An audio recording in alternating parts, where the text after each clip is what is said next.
السلام علیکم ورحمۃ اللہ وبرکاتہ. عزتمندو نن سبا په معاشره کې موږ او تاسو وګورو تمام خلک چې کوم دی هغه د رزق د وجې نه چې کوم دی د رزق تنسیه ده وي او هر سړی چې کوم دی په پریشانۍ کې دی چې یاره زما د رزق تنسیه ده او دغه رنګه چې کوم دی خفګان کې هر سړی په خفګان کې چې کوم دی مبتلا دی.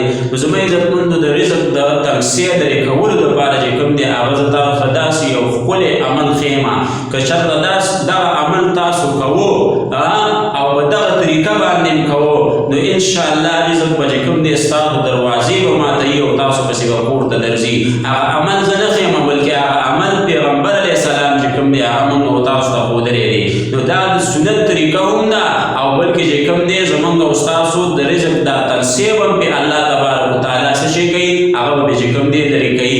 هغه عمل څه دی؟ پیغمبر علیه السلام فرمایي کوم سړی چې د کور ته داخلیږي او دا د کور ته داخلیدو په وخت کې د دریو خبرو اهتمام کوي. د څو خبرو؟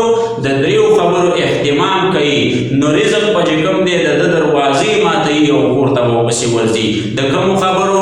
اول خبره ده چې دا سړی کور ته داخلیږي لاول به دا چې کوم دی دا ووایي السلام علیکم ورحمت الله وبرکاتہ. که مخې ته څوک یي او که ني سلام به واچوي. دویم نمبر چې کوم دی سوره اخلاص به ووایي قل هو الله احد الله الصمد لم یلد ولم یولد ولم یکن له کفوا احد. سوره اخلاص به ووایي.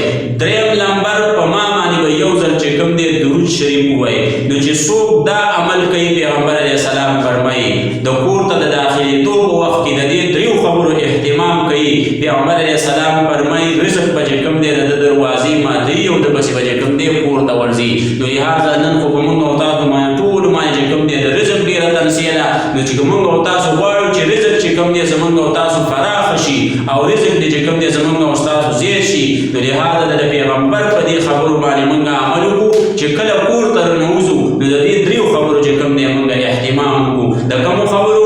یو سلام په کور کې اچو که تا مخامخ څوک یي او که نه چې په ګیټ ننوځي السلام علیکم ورحمت الله وبرکاتہ. دویم نمبر چې کوم دی سوره اخلاص یو ځل وایي. دریم نمبر چې کوم دی پیغمبر علیه السلام فرمایي په ما باندې یو ځل چې کوم دی هغه درود شریف وایي. بل اکثر خلک نن سبا په دې وخت کې چې کوم دی زمونږ هغه د قرض باره کې چې کوم دی ډېر په پریشانۍ کې مبتلا دي. قرضونه خلکو پوري او ډېر زیات پریشانۍ مبتلا دي چې یاره زما دا قرض به چې کوم دی په کومه طریقه باندې هغه ادا شي. پیغمبر علیه السلام هم چې کوم دی د دغې باره کې موږ او تاسو ته یو دوا ښودلې ده. خو که چېرې موږ او تاسو دا دواګانې خپلې کړې دي او خپل عمل کې م راوستلې او عقیده م پې چې کوم دی وساتله نو زموږ او ستاسو قرض به ادا کېږي. که د غر قدرې قرض دې وي الله تبارک وتعالی به یې ادا کوي. پیغمبر علیه السلام ارشاد مبارک دی. پیغمبر علیه السلام فرمایي چې کوم سړی د هر مانځه نه بعد وزن چې کوم دی دا دوا کوي اللهم اکفني بحلالک عن حرامک واعنني بفضلک عمن سوا.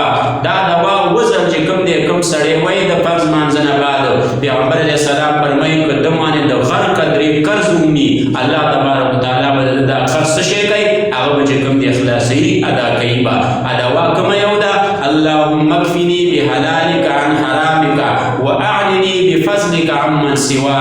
دا دوا چې کوم دی د هر فرض مانځه نه بعد وزن وایي الله تبارک وتعالی به چې کوم دی که د غر قدرې قرض د باندې ومي الله تبارک وتعالی به چې کوم دی هغه ستاسو خلاصوي. الحمدلله ما په خپل عمل کې راوستې ده. تاسو ته هم چې کوم دی دا وظیفه در کوم تاسو په خپل عمل کې راوړئ. واخر دعوانا الحمدلله رب العالمین.